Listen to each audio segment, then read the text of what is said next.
que ça se passe bien pour vous. Aujourd'hui, je vais vous parler de shopping, du shopping en mieux, mais pas seulement de shopping, mais qui dit shopping dit money, je vais vous parler d'argent. Ah, l'argent, c'est souvent un sujet qui fâche. On n'ose pas en parler, on n'ose pas le dire, et pourtant on en veut tous, hein, on va pas se mentir. Hein. Pas obligé de Crésus, mais au moins pouvoir payer des factures et pouvoir faire des économies sur des petites choses, donc les petits bons plans, les petites choses. Les petits bons plans, les petites choses comme ça. Et moi je suis là pour vous parler de ça aujourd'hui. Alors c'est parti. Alors dans cette vidéo en fait je vais vous parler des choses qui tournent autour de l'argent et du shopping, et donc pour pouvoir faciliter notre manière de faire des achats en ligne, je parle bien en ligne, à part des techniques que j'utilise moi et qui facilitent le tout. Et c'est vrai que je mets plus les pieds en magasin. C'est rare en tout cas, non seulement parce que ça m'énerve de me déplacer, enfin pas ça m'énerve parce que déjà maintenant tous les centres commerciaux ont un parking payant, ça me fatigue, bref. Donc en gros maintenant je fais principalement mon shopping en ligne et je suis bien contente. Les filles me disent on va faire les soldes, je dis moi je les fais en ligne. Voilà, et donc pour commencer je vais vous parler du cashback. Alors le cashback je m'y suis mise depuis pas très longtemps, c'est vrai, et c'est surtout ça, à tel point c'était génial, je me suis dit non, il faut que je fasse cette vidéo. Depuis longtemps je voulais vous parler de PayPal, de ce que je vais vous parler après, mais là je me suis dit il faut que je rajoute ça. Tout simplement parce que le cashback, c'est vrai qu'une fois j'ai acheté un truc sur internet et Sana me disait mais tu fais pas ton cashback, de quoi tu parles? Elle me dit mais oui regarde, en gros on te remet de l'argent. Je dis mais allez vas-y, vous savez il y a comme pareil, il y a des trucs de mail où tu dois envoyer le mail et par le mail tu as des petits centimes. Tous ces trucs là je reçois plein de mails dans ma boîte aux lettres, dans ma boîte mail pour me dire de faire ça, mais j'ai jamais vraiment sauté le pas parce que d'où on te donne de l'argent comme ça. Donc finalement j'ai quand même essayé le cashback avec Igral. J'ai été parrainée par ma maman, parce qu'en fait quand je parlais de ça du coup avec Sana, dernièrement ma mère me dit je vais acheter un truc, attends je vais voir mon cashback. Je dis quoi toi aussi? Je vais voir mon Igral, elle m'a dit. Je dis quoi toi aussi t'es dans ces trucs là? Et toi elle me dit mais oui, en plus c'est Sana qui lui en avait parlé et elle avait fait son petit compte et donc du coup elle avait cagnoté. Et elle m'a parrainée. Et donc en fait quand quelqu'un te parraine, tout de suite, dès que tu arrives pour te dire bienvenue, tu as des sous, donc ça déjà c'est pas mal. Donc j'ai donc créé un compte Igral, mais vraiment très récemment, début du mois là. Et donc dès que je me suis inscrite, j'ai eu 3 euros. Super, hein, du fait de mon parrainage. Et à partir de là, j'ai un peu navigué sur le site, donc il est assez bien fait. Tout de suite, tu as une espèce de fenêtre qui t'explique comment ça marche au cas où tu es perdu. Mais c'est très simple, tu as une barre de recherche où tu tapes, par exemple, tu veux faire un achat sur La Redoute, tu tapes La Redoute. Ça te présente s'il y a ou pas, hein, parce que ça ne fait pas forcément tous les sites, mais il y a pas mal de sites, même des sites, l'autre fois je voulais faire une réservation pour un hôtel, et j'ai vu qu'il y avait Booking là-dessus, donc du coup j'ai pu en profiter.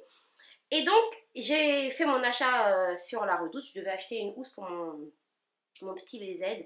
D'accord, ça fera partie de la vidéo solde, donc de tout ce que j'ai acheté pendant les soldes. Et donc, j'ai tapé La Redoute. Donc, en plus du prix des soldes, tu as cet argent-là qui revient. Après, c'est un pourcentage en fonction du site.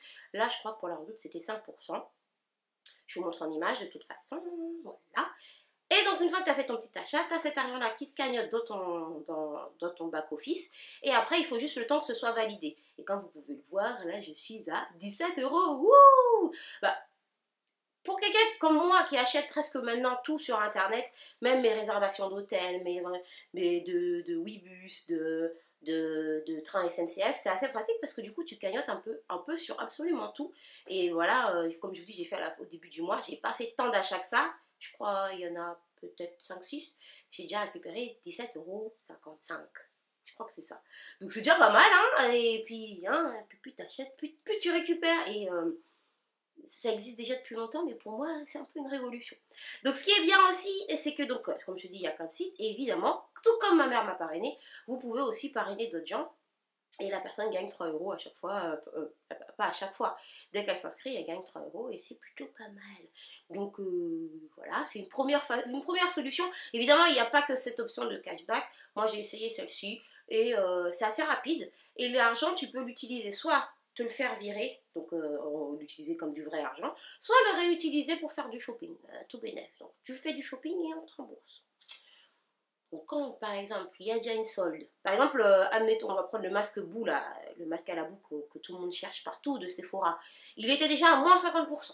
Plus tu passes par l'opération là, tu fais tac tac tac ton cashback, et ben au final eh ben, tu t'en sors pas mal. Là.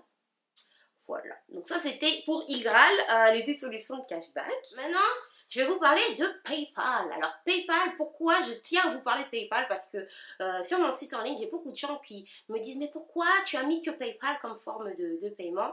Et je me rends compte avec les gens avec qui je discute que PayPal, ils en ont peur un peu. Alors que moi, si un site par contre n'a pas PayPal, eh ben j'y vais pas. Par exemple, H&M n'a pas PayPal, House of CB n'a pas PayPal, eh ben j'achète pas. Même si je pourrais payer avec ma carte bancaire, ben déjà de toute façon j'évite de mettre ma carte bancaire sur internet. Mais si t'as pas PayPal, je vais pas. Je sais pas, c'est comme ça, c'est un blocage. J'ai une fois avec Pat la réalisation, on rigolait une journée. Dès qu'on arrive, on disait PayPal, PayPal, PayPal, t'as pas PayPal? PayPal is the life. En tout cas, moi j'adore les filles, elles me disent mais toi t'es trop une folle de PayPal. Pourquoi? Tout simplement parce que moi je trouve que pour ceux qui ont peur, moi je trouve que c'est super sécurisé.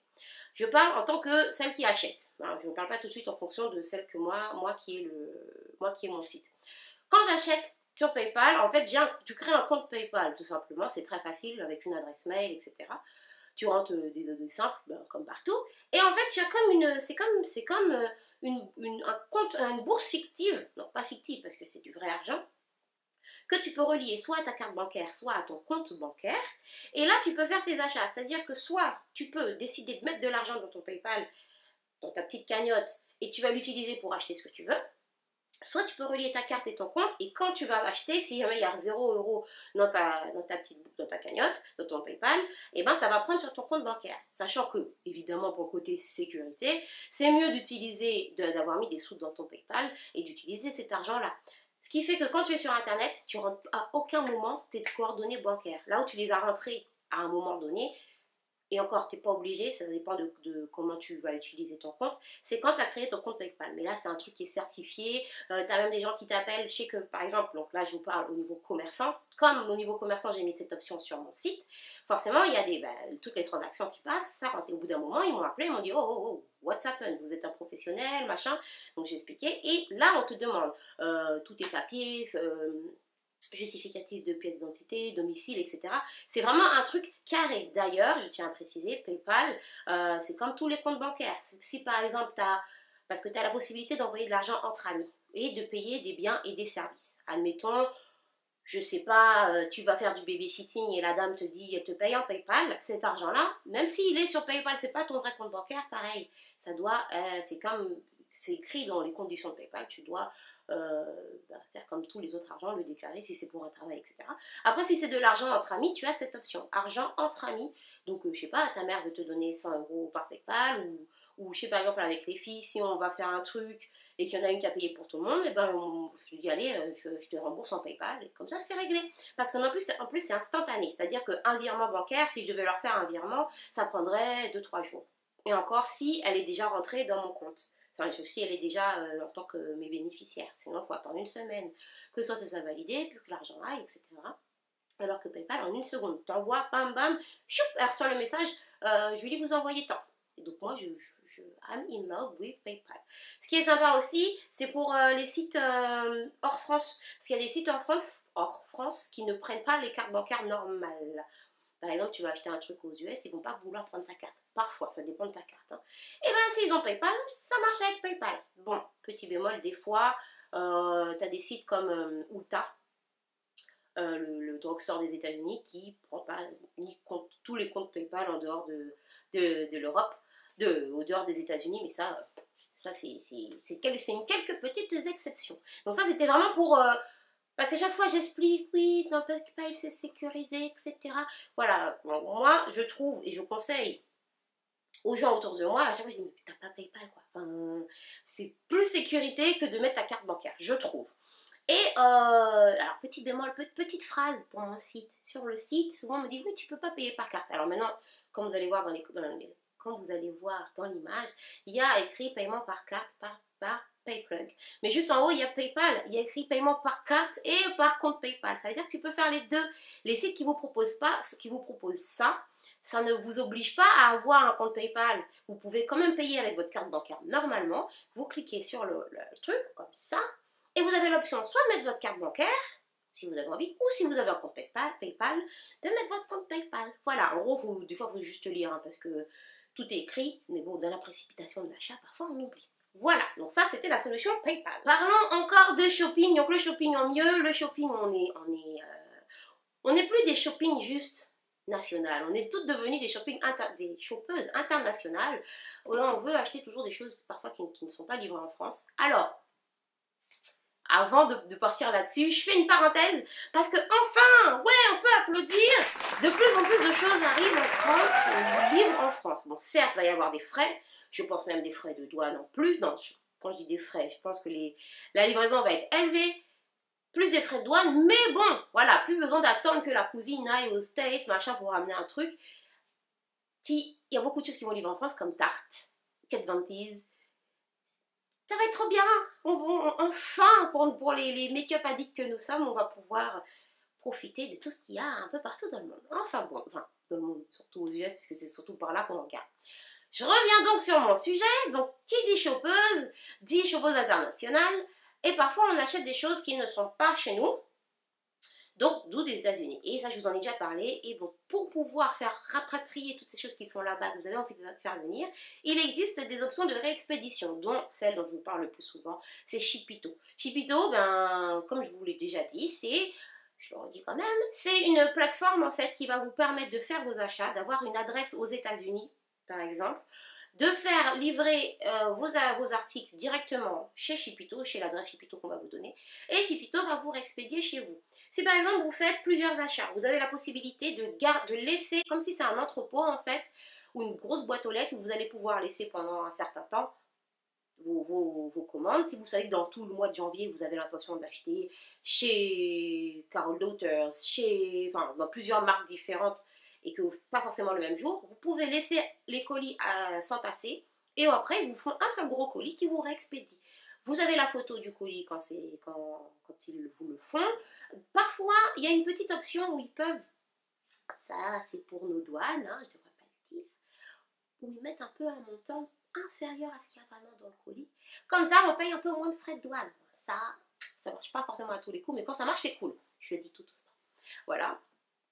Et donc après, tu peux envoyer chez toi. Bien évidemment, comme je vous l'ai dit dans une vidéo récente, si tu livres, si tu as la livraison qui est payante du magasin que tu achètes à Shipito, tu vas payer ça. Et évidemment, tu vas payer de Shipito à ici. Avec peut-être parfois des frais de douane en fonction du montant de tes achats. Mais c'est très pratique. Pareil, tu crées ton compte sur Shipito. Le site est en anglais. Je crois qu'il n'y a pas d'option français. Il me semble, à la part... bon, moi, j'y vais dessus en anglais, donc voilà. Mais il est assez facile d'utilisation. Et sinon, vous avez d'autres options du même genre. Je sais que l'une d'entre vous me l'a dit en commentaire dans ma dernière vidéo, mais j'ai pas retrouvé le commentaire pour pouvoir vous dire le nom. D'ailleurs, si tu veux bien me remettre en commentaire pour qu'elle puisse voir. Mais c'est simple, hein, sur Google, vous tapez solution de réexpédition. Je crois qu'il y a un truc qui s'appelle Shopping USA, quelque chose comme ça. Et j'en profite pour vous solliciter parce qu'on m'a posé la question, l'une d'entre vous m'a posé la question et j'ai pas la réponse. Est-ce que vous connaissez le nom du même système de réexpédition, mais pour France à Suisse et France à Belgique, par exemple? C'est quelqu'un qui m'a demandé, une Belge ou une Suisse qui m'a demandé si par exemple elle voulait se faire livrer des produits Sephora. Est-ce que vous connaissez le nom d'un truc comme ça pour France à Suisse? Bon, après je pense qu'il suffit de taper sur Google, mais si vous avez un nom précis et que vous avez déjà utilisé, s'il vous plaît, pouvez-vous le mettre en commentaire pour elle? Merci. Voilà, donc ça c'était... Maintenant, on va parler vraiment de sous-sous et de banque, et je vais vous parler de Banque Nickel. Alors Banque Nickel, je pense que vous avez vu pas mal les pubs un peu partout. Qu'est-ce que c'est Banque Nickel? C'est en fait une carte, en gros, hein, à la fin, c'est une carte bancaire prépayée. Là, vous allez me dire, mais il existe plein de solutions de cartes bancaires prépayées. Oui, il y a Transcash, il y a, je sais pas les noms, je ne les connais pas tous. Mais la carte bancaire, en fait, cette carte bancaire n'est pas juste la carte bancaire, parce que par exemple, Transcash, ça va être la carte prépayée, tu mets de l'argent dessus, tu l'accrédites et tu utilises. Là, c'est vraiment, Banque Nickel, c'est vraiment un compte bancaire. C'est-à-dire que tu vas avoir toutes les options simples d'un compte. Quand je dis simple, c'est que tu ne vas pas avoir de chéquier, mais tu vas avoir une carte qui est l'équivalent d'une carte de ta banque. pas l'électron, hein, la normale, sauf que sur celle-ci, il n'y aura pas de relief. Mais tu pourras faire les mêmes achats, c'est-à-dire que tu pourras prendre un billet d'avion, tu pourras louer une voiture par exemple, tu feras une réservation d'hôtel, tout pareil. Mais derrière, tu as un compte, ça veut dire que là, cette fois-ci, tu pourras avoir un RIB, donc tu pourras l'utiliser pour faire des transactions bancaires, des virements, etc. Tu ne peux pas avoir de chèque, de chéquier, voilà, ou de prêt, des choses comme ça, il n'y a pas de banquier derrière. Mais tu as tous les principes d'une banque, donc tu peux retirer en distributeur, tu peux l'utiliser à l'étranger. Alors là, tu vas me dire, mais à quoi ça sert concrètement si tu as déjà une banque? Eh bien, tu as plusieurs options. Tu as les gens comme moi, et là, je vais révéler un secret, si ma banquière, elle est par là. Voilà, hein.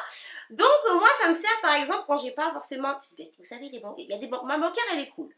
Elle est... Non, cool. Elle est gentille, enfin, elle est sympathique, elle est tolérante, mais il y a des banquiers qui sont un peu chiants, hein, on va pas le mentir, et que le moindre achat, ils vont dire non, non, non, non. Donc, des fois, t'as pas forcément envie que envie qu'ils sachent que tu es passé 3 fois chez Zara, ou 3 ou 4 fois chez H&M, etc. Donc, on va dire que je l'utilise comme un porte-monnaie parallèle, hein, euh, pour des trucs que j'ai pas besoin qu'ils soient sur mon compte en banque principal. C'est pas une fraude, c'est pas une tricherie, c'est voilà, des fois j'ai envie de payer avec. C'est comme si tu avais plusieurs comptes et qu'il y a un compte que tu utilises que pour le loyer, le téléphone, enfin les trucs tranquilles, et après, là, en gros, on va dire c'est ton argent de poche. C'est pratique aussi quand on voyage, comme on voyage beaucoup, quand tu payes à l'étranger avec ta carte normale, tu as beaucoup de frais bancaires. Ils sont assez lourds, même quand tu retires. Là, il n'y a pas de frais. C'est exactement comme si tu payais en France. C'est tranquille. Et là, je pense que ça va servir aussi. Je veux dire, il y a beaucoup de personnes concernées en France, faut pas mentir. C'est des choses qui arrivent quand tu as, par exemple, un interdit bancaire, que ton banquier t'a pris ta carte et t'a donné une électron, ou que il y a des choses que tu es restreint. Mais t'es pas forcément, quand ça t'arrive, c'est pas forcément que tu es un voleur ou que tu es un tueur. Des fois, tu peux avoir des galères qui te sont arrivées et qui te mettent dans cette situation-là. J'ai des membres de ma famille à qui c'est arrivé. Et à partir de là, quand tu n'as plus de chéquier, ou que tu as interdit bancaire, ou que tu as juste une carte électron, la seule chose que tu peux faire, c'est retirer. Tu as un plafond, c'est chiant. Alors qu'avec la carte, comme ça, tu peux, par exemple, même si tu es interdit, tu peux même pas prendre une ligne téléphonique à avoir un nouveau téléphone, par exemple, puisque c'est un peu plus compliqué. Alors que là, tu as un RIB, tu peux l'utiliser pour aller ouvrir une ligne. Tu peux continuer à faire tes transactions. En fait, par exemple, j'avais une cousine, ça lui est arrivé. Dès qu'elle devait faire un virement, par exemple, elle devait écrire à sa banquière ou se rendre directement à la banque. Alors que là, tu peux continuer à faire comme si, en gros, comme si tu n'avais pas tous les accès à la banque, sans le côté interdit, mais sans avoir plus parce qu'en gros, si tu es quand même interdit bancaire, c'est qu'il y a un moment, il y a un truc qui s'est mal passé. Donc, on ne va pas non plus te redonner le même accès pour encore plus te mettre dans la merde. Donc, tu vas pouvoir quand même faire des transactions achetées, payées, mais tu ne pourras jamais avoir de découvert autorisé. Des choses comme ça, par exemple. Enfin, voilà. Sinon, ils viennent de mettre un nouveau service. Bon, je ne m'y suis pas spécialement intéressée puisque ça ne me concerne pas. Pour les plus jeunes qui veulent voyager, donc les parents veulent leur donner une carte. Vous savez que quand tu as 12 ans, quand tu es jeune, tu n'as pas forcément un compte bancaire avec une carte. Et les parents, ils n'ont pas forcément confiance de te laisser avec une somme d'argent si tu dois voyager. Mais tu es quand même suffisamment mature pour pouvoir utiliser une carte. Alors, il y avait le système de Monéo qui existait. Je ne sais pas si ça existe toujours. Mais maintenant, avec cette carte-là, ils ont fait un service spécial pour les 12-15 où les parents ont un droit de regard et où tu peux donner donc une carte à l'enfant, donner une carte et comme ça tu peux voyager. Donc c'est assez pratique. Ça donne quand même un droit de regard aux parents, ça responsabilise. Ça t'apprend la vie, hein. Je veux dire, si à 12 ans on donne déjà une carte bancaire, il faut que tu saches que tu ne dois pas tout brûler d'un coup. Par exemple, admettons ta mère te met 20 euros dessus. Eh ben, faut pas que tu manges tout d'un coup, si jamais c'est l'argent que tu dois garder pour manger entre midi et deux, si ça te responsabilise un petit peu et c'est assez pratique. Et ce qui est bien, c'est que comme c'est pas ton vrai compte bancaire, même si, on va dire, hein, c'est comme ça marche comme une carte, c'est censé être sécurisé, mais même si tu la perds, ou tu l'as fait voler, ou tu te fais pirater ce compte-là, si tu gères et que tu mets jamais beaucoup d'argent dessus, par exemple, moi je sais que quand je veux acheter un truc, je sais que le truc coûte 50 euros, ben moi je dis allez hop 55 euros dessus, histoire d'avoir 5 euros, histoire si à la dernière minute je dois prendre un ticket de train ou un truc comme ça. Même si je me fais voler une fois que j'ai fait mon achat, et ben écoute, t'es parti qu'avec 5 euros, plutôt qu'avec mon vrai compte, ma vraie carte bancaire et que tu fraudes pour de vrai. Tu vois ce que je veux dire? Voilà, donc ça c'était banque nickel. Pour l'obtenir, ce qui est bien, c'est que c'est entre guillemets assez facile. Tu te connectes au site, tu te rends, ils vont te donner, tu vas chercher l'adresse la plus proche de chez toi, puisque ça se passe dans les tabacs, et tu vas directement avec 20 euros et ta pièce d'identité, et tu repars avec ta carte, ton petit kit, un kit où il y a la notice et tout, et ta carte. Et tu vas remplir des informations quand même pour qu'on identifie bien que c'est toi. Et attention, tout comme PayPal, c'est un vrai compte. Ça veut dire que si jamais un jour tu te reçois une paye sur cette carte-là, si tu as décidé de donner ton RIB à ton employeur pour cette carte-là, il faut quand même le déclarer. C'est pas de l'argent des Bahamas ou... Non, non, un compte, ça reste vraiment un compte. Donc voilà, faut pas non plus, ce n'est pas un jeu, c'est vraiment un compte en banque. C'est juste une facilité pour les gens qui peuvent être bloqués ou les gens comme moi qui veulent pas que la banquière voit tout. mais, mais non, elle sait tout parce que vous savez, elle m'a dit, elle me suit sur Snapchat. Donc banquière, si, hein, coucou. Voilà.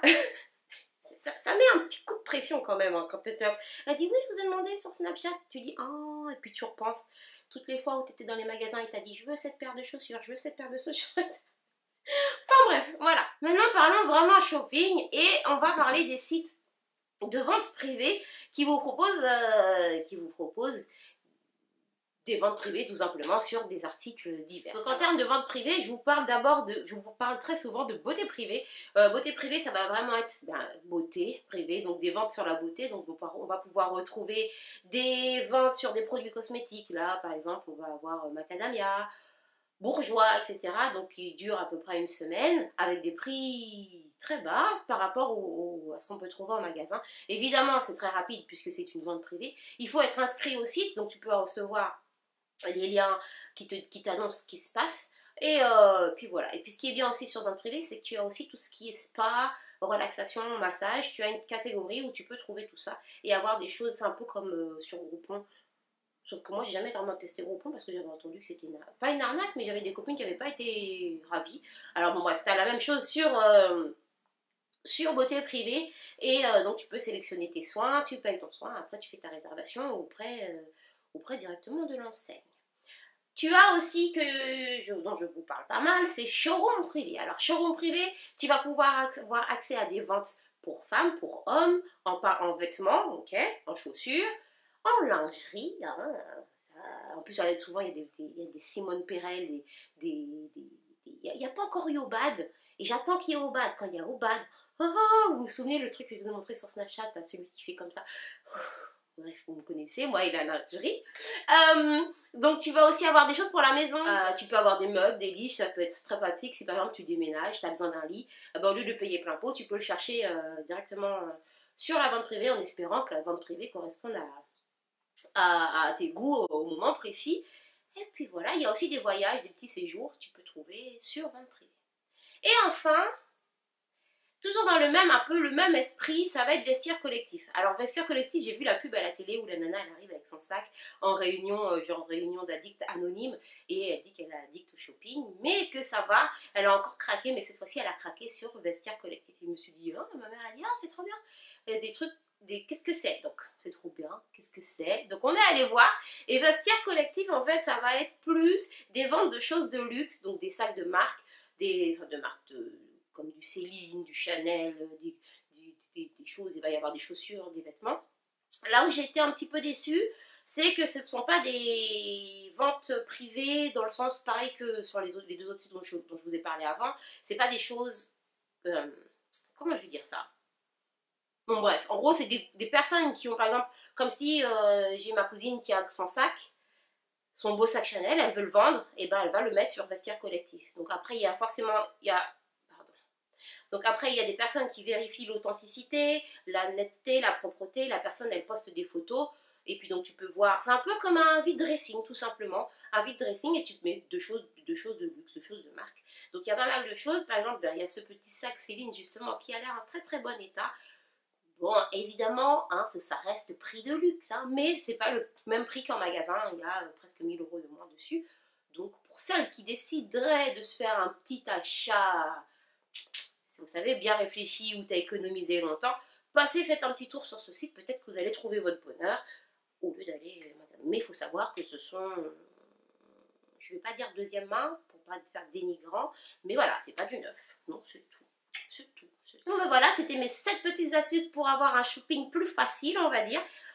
J'espère que ça vous a aidé, j'espère que vous y voyez plus clair, notamment sur le PayPal, parce que quand les gens ils me disent mais moi j'aime pas, vous savez quand vous aimez un truc et que mais non c'est trop bien, enfin bref, pareil pour le cashback, hein, je pense que tu peux faire plein d'économies à la fin de l'année, ça sera intéressant. D'ailleurs celles qui l'ont depuis par exemple toute une année, pouvez-vous me dire sur l'année combien vous avez économisé, combien vous avez récupéré, ça peut être intéressant en commentaire. Voilà, et puis n'hésitez pas à me dire si vous avez des petites astuces dont je n'ai pas parlé, histoire qu'on échange tout cela.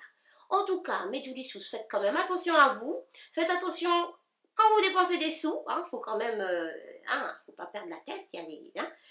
Et puis je vous fais des très gros bisous. Oh, tout ça, ça rime, encore une fois, et puis